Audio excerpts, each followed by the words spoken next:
Assalamualaikum warahmatullahi wabarakatuh. Hai sahabat pencinta ilmu hadits, berikut ini adalah biografi singkat dari Imam Al-Bukhari. Dia diberi nama Muhammad oleh ayahnya, Ismail bin Ibrahim. Yang sering menggunakan nama asli dia ini adalah Imam Tirmidzi dalam komentarnya setelah meriwayatkan hadis dalam Sunan Tirmidzi. Sedangkan kunyahnya adalah Abu Abdullah. Karena lahir di Bukhara, Uzbekistan, Asia Tengah, dia dikenal sebagai Al-Bukhari. Dengan demikian nama lengkapnya adalah Abu Abdillah Muhammad bin Ismail bin Ibrahim bin Al-Mughirah bin Bardisbah Al-Jufi Al-Bukhari. Ia lahir pada tanggal 13 Syawal 194 Hijriah, 21 Juli 810 Masehi. Tak lama setelah lahir, dia kehilangan penglihatannya.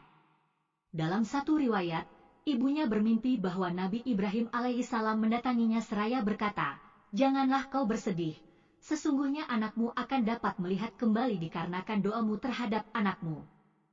Dan keesokan harinya, Al-Bukhari pun dapat melihat kembali. Imam Bukhari dididik dalam keluarga ulama yang taat beragama. Dalam kitab At-Sikat, Ibnu Hibban menulis bahwa ayahnya dikenal sebagai orang yang wara, dalam arti berhati-hati terhadap hal-hal yang bersifat syubhat, ragu-ragu, hukumnya terlebih-lebih terhadap hal yang haram. Ayahnya adalah seorang ulama bermadzhab Maliki dan merupakan murid dari Imam Malik, seorang ulama besar dan ahli fikih. Ayahnya wafat ketika Bukhari masih kecil. Imam Bukhari berguru kepada Syekh Ad-Dahili, ulama ahli hadis yang masyhur di Bukhara. Pada usia 16 tahun bersama keluarganya, ia mengunjungi kota suci terutama Mekah dan Madinah, di mana di kedua kota suci itu dia mengikuti kajian para guru besar hadits. Pada usia 18 tahun dia menerbitkan kitab pertama Qazaya Syahabah wa Tabi'in, hafal kitab-kitab hadis karya Mubarak dan Waqi bin Jarrah bin Malik. Bersama gurunya Syekh Isya, menghimpun hadis-hadis sahih dalam satu kitab setelah menyaring dari 1 juta hadis yang diriwayatkan 80.000 perawi sumber menjadi 7.275 hadis. Imam Bukhari memiliki daya hafal tinggi sebagaimana yang diakui kakaknya, Rashid bin Ismail. Sosok dia kurus, tidak tinggi, tidak pendek, kulit agak kecoklatan, ramah dermawan dan banyak menyumbangkan hartanya untuk pendidikan. Untuk mengumpulkan dan menyeleksi hadis syahih, Bukhari menghabiskan waktu selama 16 tahun untuk mengunjungi berbagai kota guna menemui para perawi hadis, mengumpulkan dan menyeleksi hadisnya. Di antara kota-kota yang disinggahinya antara lain Bashrah, Mesir, Hijaz, Mekah dan Madinah, Kufah, Baghdad sampai ke Asia Barat. Di Baghdad, Bukhari sering bertemu dan berdiskusi dengan seorang ulama besar, Ahmad bin Hanbal. Di kota-kota itu ia bertemu dengan 80.000 perawi. Dari mereka dia mengumpulkan dan menghafal 1 juta hadis.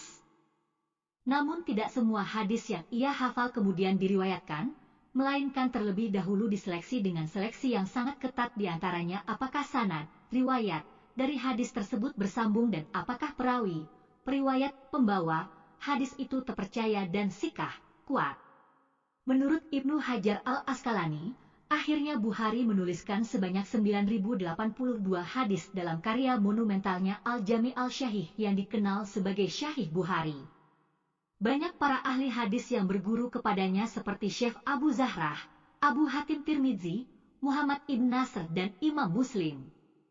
Di antara guru-gurunya dalam memperoleh hadis dan ilmu hadis adalah Ali ibn Al-Madini, Ahmad bin Hanbal, Yahya bin Ma'in, Muhammad ibn Yusuf Al-Faryabi, Maki ibn Ibrahim Al-Bahi, Muhammad ibn Yusuf Al-Baikandi dan Ibnu Rahawayh. Selain itu ada 289 ahli hadis yang hadisnya dikutip dalam bukunya, Syahih Bukhari.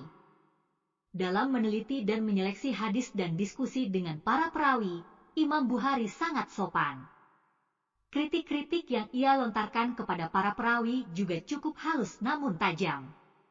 Tentang perawi yang sudah jelas kebohongannya ia berkata, perlu dipertimbangkan, para ulama meninggalkannya, atau para ulama berdiam diri dari hal itu, sementara perawi yang hadisnya tidak jelas ia menyatakan, hadisnya diingkari.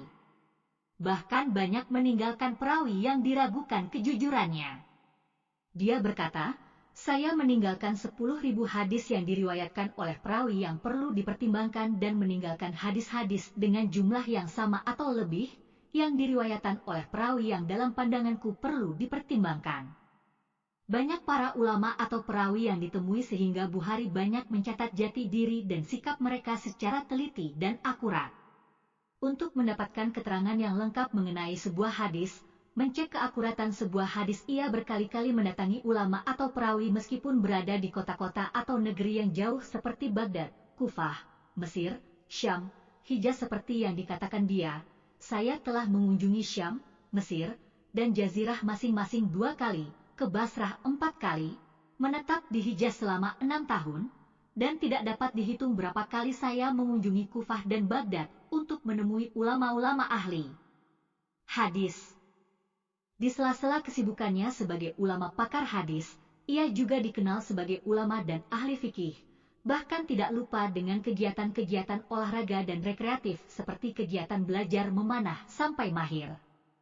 Bahkan menurut suatu riwayat, Imam Bukhari tidak pernah luput memanah kecuali 2 kali.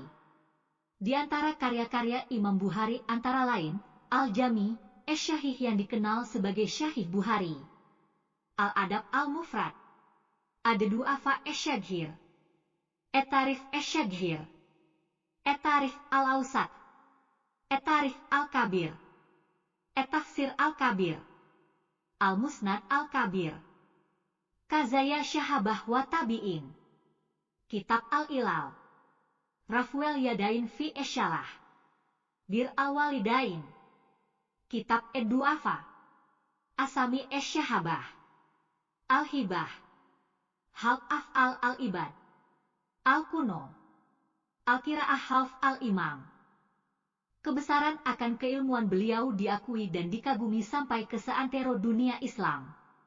Di Naisabur, tempat asal Imam Muslim seorang ahli hadis yang juga murid Imam Bukhari dan yang menerbitkan kitab Syahih Muslim, kedatangan beliau pada tahun 250 Hijriah disambut meriah, juga oleh guru Imam Bukhari sendiri Muhammad bin Yahya Az-Zihli. Dalam kitab Syahih Muslim, Imam Muslim menulis, ketika Imam Bukhari datang ke Naisabur, saya tidak melihat kepala daerah, para ulama dan warga kota memberikan sambutan luar biasa seperti yang mereka berikan kepada Imam Bukhari. Namun kemudian terjadi fitnah yang menyebabkan Imam Bukhari meninggalkan kota itu dan pergi ke kampung halamannya di Bukhara. Seperti halnya di Naisabur, di Bukhara dia disambut secara meriah. Namun ternyata fitnah kembali melanda, kali ini datang dari gubernur Bukhara sendiri, Khalid bin Ahmad Az-Zihli yang akhirnya gubernur ini menerima hukuman dari Sultan Uzbekistan Ibn Tahir. Tak lama kemudian, atas permintaan warga Samarkand sebuah negeri tetangga Uzbekistan, Imam Bukhari akhirnya menetap di Samarkand. Tiba di Hartang, sebuah desa kecil sebelum Samarkand, ia singgah untuk mengunjungi beberapa familinya. Namun di sana dia jatuh sakit selama beberapa hari, dan akhirnya beliau meninggal pada malam Idul Fitri 1 Syawal 256 Hijriah atau 1 September 870 Masehi dalam usia 60 tahun, 62 tahun dalam hitungan Hijriah. Ia dimakamkan selepas salat zuhur pada hari raya Idul Fitri. Demikian biografi singkat Imam Al-Bukhari, semoga bermanfaat. Wassalamualaikum warahmatullahi wabarakatuh.